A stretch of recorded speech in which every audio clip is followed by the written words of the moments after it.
triad. It's basically a triad when we have intracranial hypertension. Okay, so we have some sort of tumor, we have some sort of swelling, we sort of hemorrhage, which is causing increased pressure in our cranium. What's going to happen over here?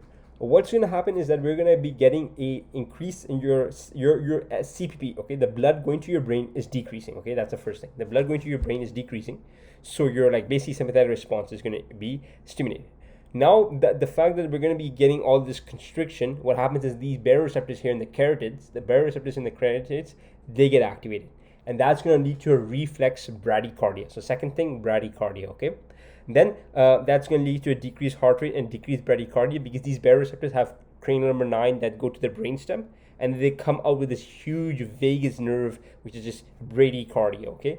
Okay, and then the third thing is going to be, there's going to be increase of intracranial pressure, will compress the brainstem, medulla and pons, and that will lead to abnormal breathing, okay? So that's going to be the giant stroke breathing, which is basically hyperventilation, apnea, and unpredictability.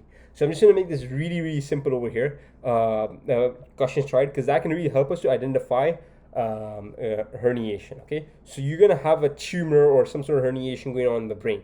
Your body is going to sense that, and it's going to be essentially, there's going to lead to decreased blood flow, and that's going to be activating your sympathetic nervous system, which is activating vasoconstriction. Your body then reacts here in your baroreceptor here in your neck. I want you guys to vision that, and that's going to lead to increased vagus outflow, okay?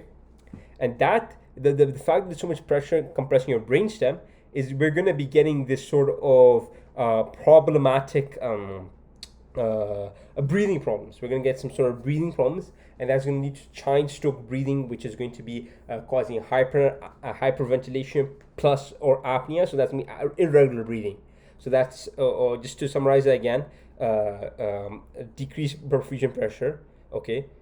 Second point is going to be that sympathetic response is going to trigger bradycardia, and third point is going to be that we're going to be getting irregular breathing. Okay, so your brain, your heart, and your respiratory system all are going to be messed up.